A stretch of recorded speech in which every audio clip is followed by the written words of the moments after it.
사무엘하 9장 1절에서 8절 제목은 은총을 아는 사람.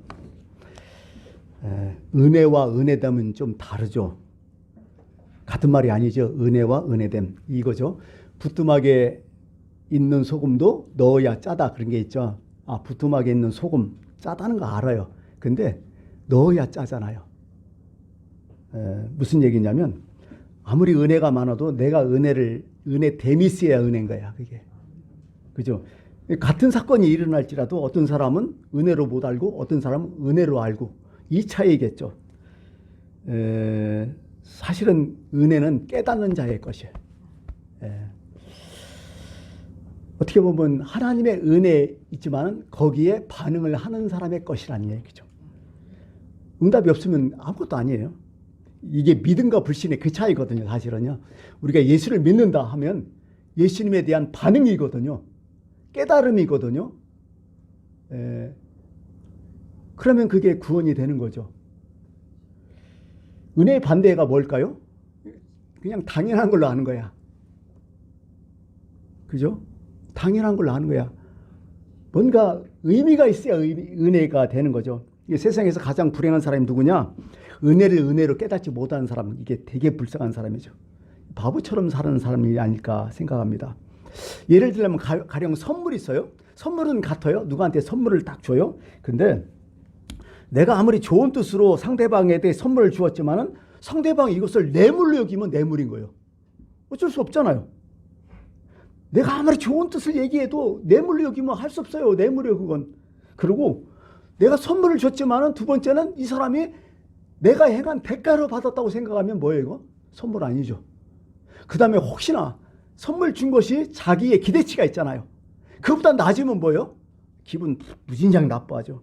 내가 이 정도를 원했는데 너는 왜 이 정도를 주냐? 뭐 이따위 것을 주냐? 모독으로 느끼고 멸시로 느낀다는 거죠. 그게 선물이 아니죠. 굴욕이 돼버리는 거죠. 이런 경우죠. 그러니까요, 은혜가 있지만은 은혜로 받는 사람, 은혜를 깨닫는 사람, 이 깨닫는 은혜, 그것이 가장 큰다는 거죠. 그게 은혜됨이 너무 중요하다는 얘기죠. 아무리 뭐 은혜 얘기해도요, 은혜됨이 없으면 나하고는 아무 관계 없는 거죠. 오늘 본문 말씀에 은총이라는 단어가 3번 나와요. 1절에 그 사람에게 은총을 베풀리라. 2절에 하나님의 은총을 베풀고자 하노라. 7절에 내게 은총을 베풀리라. 은총을 베풀겠다는 얘기가 3번 계속 얘기하는 거죠. 은총은 뭘까요? 사용을 잘 안 하니까, 은혜는 알겠지만은 은총은 사용을 잘 안 하니까 은총은 다른 게 아니에요. 그냥 사랑으로 생각하면 돼요. 사랑으로 생각하는데 뭐예요? 이건 스페셜한 사랑이에요. 특별한 사랑을 얘기하는 거죠. 그게 은총이에요. 특별한 사랑. 사랑을 하지만은 이 사람만에게만 특별한 것. 그게 은총을 이제 성경이 얘기하는 거죠. 은총을 사전적인 의미로 한번 찾아봤더니 이렇게요. 높은 사람으로부터 특별한 은혜와 사랑을 받는 것. 높은 사람부터. 이게 중요하죠. 그러니까 높은 사람, 지위가 높은 사람부터 특별한 은총과 사랑. 이건 특혜죠. 특혜를 은총이라고 생각할 수 있는 거죠. 은총은 히브리 말로 헤세드라고 얘기해요. 뭐 히브리 말 많이 알지는 못하겠지만 여러분 히브리 말 생각나는 거 있잖아요. 샬롬, 그죠? 대체 없이 샬롬, 할렐루야 뭐 이런 것들이 히브리 말인데 저는 성경에서요 진짜 히브리 말 딱 하나만 선택하라면 단 헤세드를 선택할 것 같아요. 헤세드는 다 좋은 거예요, 무조건. 헤세드를 성경에서 어떻게 번역을 했냐면 쭉 찾아보니까요. 사랑, 친절, 호의, 언약, 은총, 인애 다 좋은 거예요, 무조건 엎어놓고. 그리고 이건 헤세드는요, 정확히 수직적인 사랑에서 나오는 어떤 혜택인 거야. 이게 수직적소, 그러니까 하나님이 우리에게 주시는 특별한 은총, 혜택, 사랑, 절대적인 관계, 이것을 바로 헤세드라고 표기를 다 해놨어요. 가령 이런 거죠. 나 하나님께 은총 받았어. 이건 뭐예요? 모든 문제 해결됐다는 것이야. No problem. 이게 바로 그 은총의 어떤 기쁜 의미죠. 은총 받았다. 이제 내 앞에는 no problem. 아무 문제 없어. 이 얘기를 좀 하는 거죠. 어떻게 보면. 오늘 말씀을 이렇게 풀어나가려니까요. 5장부터 이게 시작하는 거예요. 사실 이 말씀이 풀리려면. 자, 보세요. 5장을 이제 거슬러 올라가면 어떤 일이 있냐. 5장에 보면요. 다윗이 산전수전 다 겪고 막 죽을 똥살똥 하면서 이제 어떻게 해요? 왕으로 등극해 버려요. 그 헤브론에서 유다 지파가 왕으로 이제 다윗을 추대해 버려요. 그래서 유다 왕이 돼요. 그때부터 5장부터 되다가 이제 점점 왕권이 굳건해지면서 어떻게 돼요? 예루살렘에 와가지고 예루살렘의 12지파를 통합해가지고 이제 통합 왕이 돼버리는 거죠.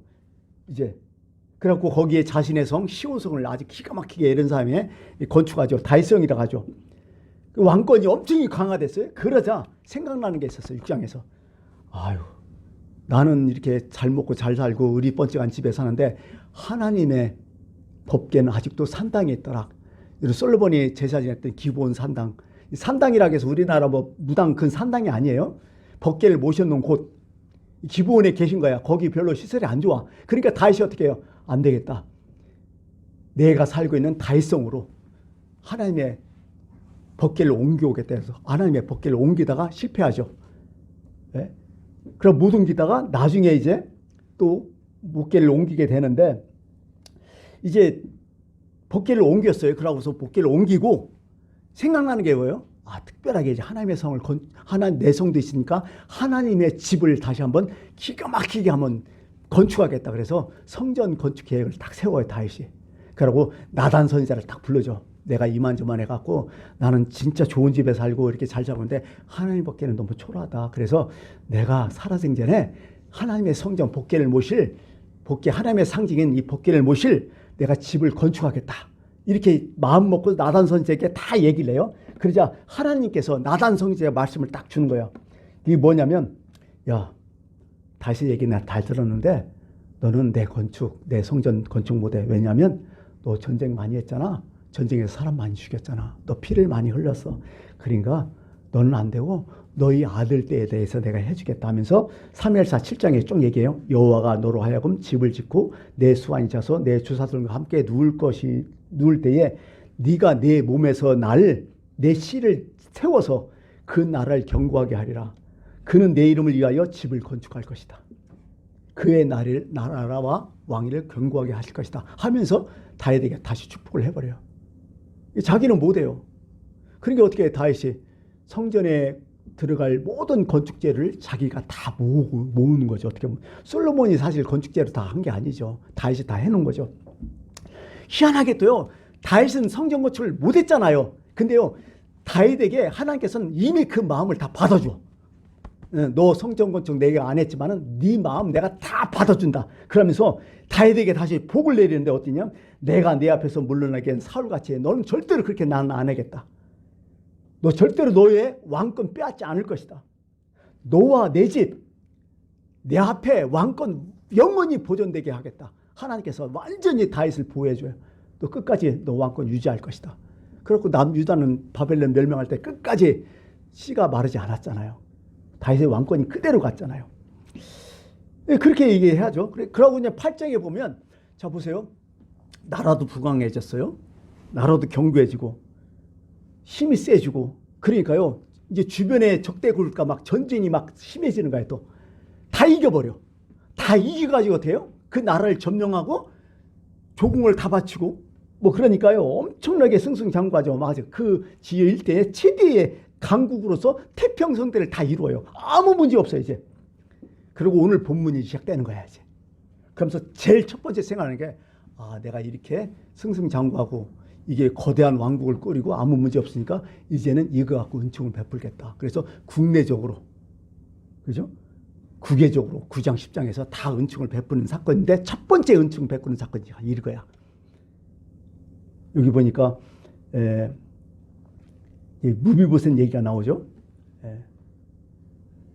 여러분 다윗은요 참 그래서 다윗이 하는 것 같아요. 사랑받고 사랑 베푼다는 거, 은혜를 알고 은혜를 베푼다는 거, 이게 하나님의 뜻이거든요. 참 아름다운 일 아니에요? 사람은 그렇잖아요. 잘 되면 누구 탓? 내 탓. 못 되면 조상 탓 다 하잖아요. 일이 잘 풀려나갈 때는 자신의 능력으로 된 것처럼 얘기하고 일이 잘 안 됐을 때는 누구야? 이 희생양을 찾는 거죠. 저놈 때문에 못됐다고. 저것 때문에 못됐다고. 그 마음이죠. 그게 일이 너무 잘 됐잖아. 다윗에게. 그런데 이 모든 것을 뭘로 생각하는 거야? 하나님 때문에. 이게 다윗의 신앙이었거든요. 이게 은총을 은총으로 받아들이는 마음이 있었던 거야. 은혜됨이 있었다는 거죠. 쉽게 말해서. 그러니까 이것을 뭘로 표현해요? 베풀고자 하는 마음. 은총 받았으니까 이제 다시 은총을 흐르게 하는 마음, 베풀고자 하는 마음, 다윗에게 이렇게 있었다는 거죠. 이게 너무 중요하죠. 오늘 말씀 보니까 로미의 아들 마길의 집에서 무비보셋이 있다고 들었어요. 그 무비보셋을 불러들여서 어떻게 돼요? 왕자같이 대우하잖아요. 이 미갈이라는 사람, 마길, 참 마길이죠. 마길이라는 사람은 원래 사울의 충신이에요. 사울 왕의 충신. 사울 왕이 죽었지만은 그래도 사울 왕의 손자 무비보셋을 자기 집에서 어떻게 해요? 보살피고 있는 거야. 그런데 마길이 딱 보니까요, 무비보셋에게 다윗 왕이 너무 잘해주는 거야. 극진히 너무 사랑하는 거야. 그때 마길이 다윗 사울의 충신이었지만은 그때 다윗한테 마음이 싹 가버려요. 마길도 나중에 결국 바울에게 충성을 다해요. 언제 이게 나타나요? 여러분 알다시피 압살롬이 반역을 하잖아요. 쿠데타를 일으키자 다윗이 막 도망갈 때 마길이 먼저 일어나갔고요. 다윗이 도망가는 그 피난 여정에 엄청나게 많은 도움을 줘요. 마길이라는 사람이. 예. 왜 그래요? 다윗이 힘이 있었을 때 남을 많이 도와줬기 때문에 어려울 때 그걸 받는 거예요. 사실은. 이 그런 모습이 이제 성경에 쭉 나타나는 거죠. 사실 어떻게 보면 사람은 관계성이잖아, 다요.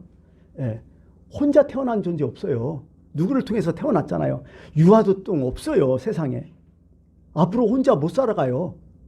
여러분이 입고 있는 옷 같은 거 내가 내 돈으로 샀다 하지만요, 이거 누군가 만들었기 때문에 내가 돈으로 산 거 아니에요.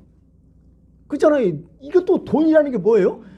내가 물론 노동력이 있었지만 누군가 나한테 줬기 때문에 돈이 있는 거 아니에요. 사실은 이런 엄청난 관계성에서 사람을 살아가고 있는 거죠. 예. 근데요, 사람 인생을 딱 되돌아보니까요, 인생도 참 천차만별이에요.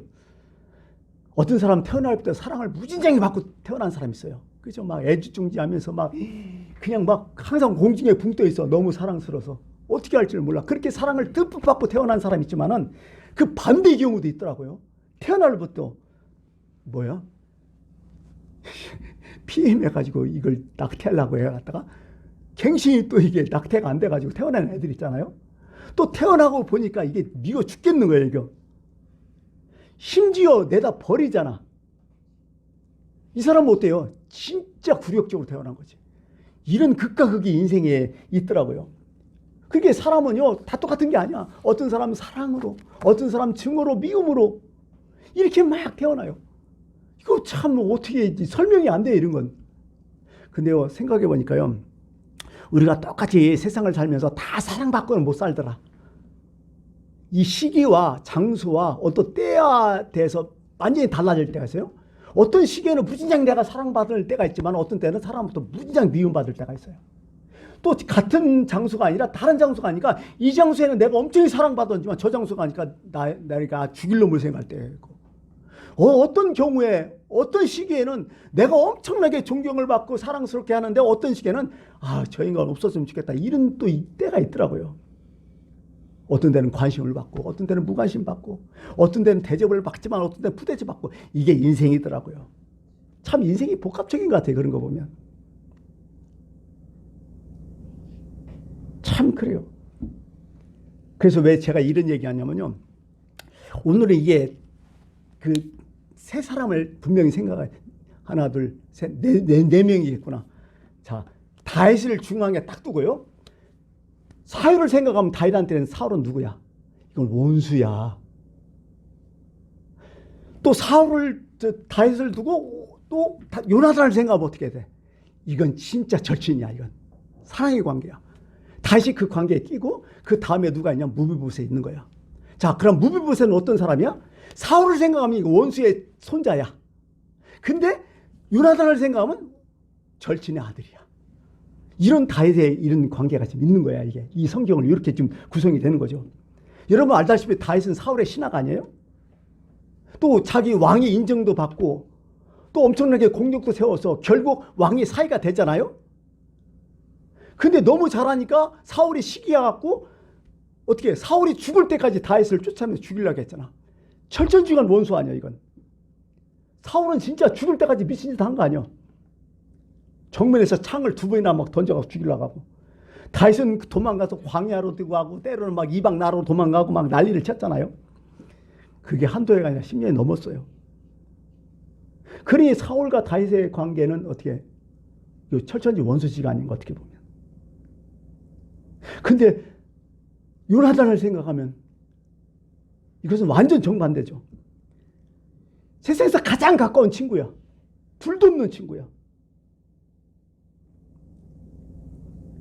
요나단이 다윗에게 고백을, 요나단이 이런 얘기예요. 사무엘상 18장 1절 3절. 요나단이 다윗을 어떻게 했냐? 어떻게 생각하냐면 그를 자기 생명같이 사랑하였다고 얘기해요. 요나단이 그런 마음 품고 다윗을 사랑했어요. 나중에 요나단이 죽잖아요. 그때 다윗이 고백을 해요. 내 형 요나단이요. 그 나이 차이가 한 20살 차이 나요. 따져보니까. 내가 그대를 애통하면 그대는 내게 심히 아름다움이라. 그대가 나를 사랑함이 기이하여 여인의 사랑보다 기이하도다. 아주 기가 막힌 표현을 쓰잖아요. 여자의 사랑, 연인의 사랑보다 더 사랑이 깊었다는 거야. 그러니까 요나단을 보면 너무 사랑스럽고 너무 싫었고, 사울을 보면 너무 왼수 같은 거고, 어떻게 보면 우리 이런 관계에서 살을지도 모르겠다 생각해요. 원수와 사랑의 관계. 근데 무비보셋은 좀 달라요. 그죠? 이 무비보셋을 지금 어떻게 여기해야 되냐? 사울의 가문, 사울 왕을 생각하면 이건 악의 씨야. 나중에 왕족이라. 뭔가 문제의 씨앗이 될 수 있는 소지가 있어. 이거 완전 죽여버린 거예요. 옛날 고대사는 원래 그래요. 멸족을 다 다 죽여버렸잖아요. 고려가 망하자 왕건이 했잖아요. 왕씨가 뭘로 바뀌어요? 삿갓을 쓰니까 전시도 다 바뀌잖아. 그래서 전시들이 많은 거예요. 역사책을 읽어봐요. 그 전시라든지 하여튼 왕자를 막 비틀어가고 이상한 성을 막 만들어요. 그 왕씨 별로 없잖아. 그 정도로 왕권을 다 그냥 사족을 멸해버리니까요. 이건 진짜 무부부세는 아무것도 아닌 거예요. 이거 축복 낙역인 거예요, 이거. 근데 요나단을 생각하니까 죽이지 못해요. 사랑하는 절친인데. 다윗은 어떻게 선택했을까요? 결국 요나단 쪽을 생각하는 거죠. 한편 다윗이 이렇게 선택했던 건 뭘까요? 그놈의 신앙 때문에 그렇죠. 신앙. 다윗은 삶의 기준이 항상 있었어요. 선택의 기준이 항상 갖고 있었어요. 첫 번째 신앙의 기준이었어요. 여러분 알다시피 사울왕 못 죽인 게 무슨 이유야? 하나님께서 기름 부은 왕이라는 것 때문에. 하나님이 세웠기 때문에 하나님이 건드려야지 자신이 못 건든다. 철저하게 신앙적으로 살잖아요. 자신의 이득보다는 하나님의 관계가 더 우선이었어요. 항상. 압살롬이 이제 구테타 일어나가지고 자신을 죽이려고 하고 왕권을 막 그냥 침탈해서 막 그냥 어려워졌잖아요. 근데 이제 사울의 부하들이, 다윗의 부하들이 이제 그지 압살롬을 충분히 죽일 수 있는데 압살롬은 살려달라고 하잖아요. 그러면서 한마디 하죠. 그전에 이제 시몬이라는 사람이 또 막 다윗을 막 저주하잖아. 이런 문제들 막 여러 가지 있죠. 그럴 때 다윗은 어떻게 생각해요? 내버려둬라. 죽이지 마라. 왜냐? 이렇게 나와요. 왜냐하면 내가 왕이 되었을 때에 밧세바 사건이 있지 않느냐. 우리아를 죽이고 밧세바를 강간하지 않았냐. 그 죄 때문에 내가 그 죄를 받는 것이다. 그 사람 잘못 아니다. 그 사람 살려줘라. 그건 내 죄다. 여러분 철저하게 신앙적이지 않아요? 자기가 어떤 사람 정확히 알고 있었잖아요. 그래서 왜 하나님께서 다윗 딸 하는지 이해를 가요. 그런 문제 때문에 보면. 그러니까 다윗은 철저하게 신앙적으로 딱 생각하고, 두 번째는 다윗에게는 항상 의리가 있어. 네. 항상 의리가 있어요. 난 배신하지 않아요. 절대로 배신한 일이 없었어요. 다윗은. 성경을 읽어보세요. 다른 나라들이 이렇게 배신하든 딴 사람이 배신할 수 있어도 다윗은 철저하게 다른 사람 배신한 적이 없어요. 내가 보니까. 진짜 정직했어요. 그러니까 무비보셋을 데려와서 왕자같이 대하잖아요. 그러면서 1절에 보니까 내가 요나단으로 말미암아 그 사람에게 은총을 베풀리라. 의리를 딱 지키잖아요. 자기 이권대로 절대로 생각을 하지 않아요. 7절에 내가 반드시 내 아버지 요나단으로 말미암아 내게 은총을 베풀리라. 뭐라고? 요나단으로 말미암아. 사랑하는 친구의 아들. 너는 요나단과 같은 사랑하는 존재다. 그래서 은총을 베풀잖아요. 이미 나는 은총을 받았다. 그 은총을 내가 너에게 이제 베풀려고 한다. 이 다윗의 이게 생각이었죠. 자신이 은총 받았던 거 알잖아요. 다윗은 한낱 일개의 목동뿐이 안 됐잖아요. 사울을 만날 때 얼마나 두려워하고 얼마나 발발발거렸어요. 무서워하고. 근데 자신이 왕이 됐잖아. 피란 여러 가지 파란 곡절을 많이 만났지만은요. 결국 하나님이 살려줬다는 걸 알아요. 하나님이 나에게 왕권 주실 줄 알아요. 은총을 받을 줄 알아요. 깨달음이 있어요. 그러니까 그 은총을 다른 사람에게 지금 베풀고 있잖아요. 어떻게 하면요. 은총을 아는 자는 누구냐? 은총을 베푸는 자라는 거예요. 여러분 보세요. 무비보셋 딱 생각하면요. 크게 두 가지요. 첫 번째는 왕족이고 두 번째는 쩔뚝발이야. 장애인이라는 거죠. 그 당시에 왕족이었고 패망한 왕족이었고 그 다음에 절뚝발이는 아무 쓸모없는 존재거든. 요즘이니까 인권 따져 장애인 얘기하면 그 당시에는 장애인 의미 없었어요. 무슨 쓸모가 있어? 아니 갖다 놓으면 뭐해? 밥이나 축 내고 문제만 되지. 근데 이거 싹 다 무시하잖아요. 완전 왕자처럼 대하잖아요.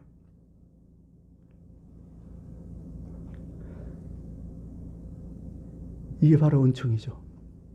하나님 우리를 그렇게 대하셔.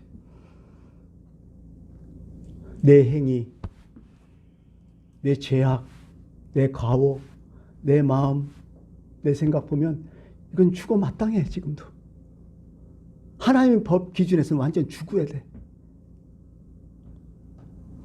그렇지만은 예수님 보니까 예수님의 은혜 생각하니까 내가 그렇더라도 어떻게 돼? 나를 하나님 구원하신 거죠. 이게 바로 우리의 구원의 모습이죠. 어떻게 보면 하나님은 예수님의 은혜를 더 생각했던 거죠. 그게 예수님의 은혜는요. 모든 것을 다 감싸는 거야. 모든 것을 다 수용하는 거야. 그래서 우리가 구원 받은 거예요. 아직도 우리는 우리의 행위, 우리 모습 보면 구원받지 못하죠. 무비보셋도 그런 얘기 하잖아요. 뭐라게 자신을 생각하니까 뭐라고 좀 얘기해요? 간단하잖아요. 죽은 개 같은 나를. 아니 개도 그 당시에 별것도 없는데 죽은 개 무슨 소용이 있어요? 우리나라야 개 죽으면 보신탕이라도 먹으려고 하지. 그 당시에는 무슨 의미가 있어요? 유대인들은 개 먹지도 못하잖아요. 부정 음식 아니야 이게 개. 개는 키울 줄 몰라도 이건 아무 쓰잘데기 없는 거예요. 죽으면. 근데 죽은 개 같은 나 같은데 왜 이렇게 사랑하냐? 자신의 존재를 알잖아요. 세계적인 흑인 가수 마리 안데슨에 대해서 여러분 좀 아실 거예요. 1955년에 미국에서 50살 나이로 흑인 가수로 처음 오페라 가수가 됐고 거기에 이제 처음 메트로폴리탄에서 공연을 했던 사람이에요. 획기적이요. 1955년이면요. 무지하게 인종차별이 심한 때예요. 여러분 영화 중에서 그게 있을 거예요. 히든 핑거스라고 해서 그 옛날에 미소해 갖고 우주 달나라 막 보내는 때 히든 핑거스 참 영화 감명 깊게 봤잖아요. 1960년대 그 사건을 얘기하는 건데요. 아니 그 나사에서도 인종차별이 엄청 강하잖아요. 흑인들 같이 밥도 안 먹어요. 차도 전혀 안 맞아요. 완전 뭐랄까 쓰레기 취급하잖아요. 화장실 같이 못 가요. 모든 게 인종차별을 그때 아니에요. 그때 55년이니까 그 정도 그 시기에 흑인 가수가 노래 부른다는 거 메트로폴리탄에서 노래 부른다는 거 상상도 못했지만 그게 해놨거든요. 이 사람은요 진짜 흑인이지만은 너무 가난했고 근데요 노래는 잘했는가 봐요. 그래서 그 흑인들 다니는 교회에서 연합회를 꾸며갖고 후원회를 조직해갖고 공부를 시켰어요. 여러 가지 막 해갖고 50세에 그 50세의 사람에게 알렸으니 얼마나 참 좌절과 힘든 과정을 다 겪었겠어요. 진짜 메트로폴리탄 거기서 독창회를 처음 가지고 있는데 매스컴이 막 집중 조명될 거 아니에요. 근데 매스컴에서 좋은 소리 했겠어요? 다 백인들이 쓰는데 그냥 악플 다 달고 막 악평 당하고 여자의 목소리가 왜 저러냐 남자의 목소리 같다 뭐 소프라노인지 알토인지 이게 기준이 없다 막 완전 악플 다 달으니까요. 그때 이제 말이 안 됐으니 막 풀이 다 죽어버려. 시리에 빠지고 펑펑 울어요. 그러면 나 절대로 노래 부르지 않겠다. 이렇게 탁 낙심할 때 엄마가 한마디 딱 하죠. 은혜가 위대함보다 먼저 있어야 한다. 이 사실을 잊지 말라. 무슨 얘기예요? 네가 위대하기 전에 먼저 은혜를 먼저 아는 사람이 되어야 된다. 먼저 은혜가 있었다. 네가 메트로폴리탄에서 이렇게 나서 독창한 것은 누가 악플 달거든 먼저 은혜가 있었다. 이걸 잊지 말아야 된다. 그래서 은혜가 위대함보다 먼저 있어야 된다. 그 얘기를 이렇게 했던 거죠. 그래 맞아요. 우리가 위대함이 있잖아요. 위대함이 있는 사람들은 특히 은혜가 먼저 있었다는 것을 알아야 된다는 얘기죠. 은혜를 모르는 사람은 진짜 아무 쓰잘데기 없잖아요. 무비우스의 입장에서는 어떻게 해요? 나는 원수의 씨앗이 아니냐. 원수의 자손이다. 그리고 나는 불구다. 불구된 이유가 전쟁 나가지고 5살 때 막 피난 갈 때 유모가 안고 가다가 내려친 거예요. 다리가 그래서 절뚝발이가 다리 두 다리를 못 쓰는 거야. 요즘 같은 휠체어 타고 다녔지만 그 당시엔 누가 없던지 해야 될 거 아니야. 무슨 쓸데에 있어. 자신이 스스로 무자격자라서 스스로 뼈저리게 느끼는 사람이죠.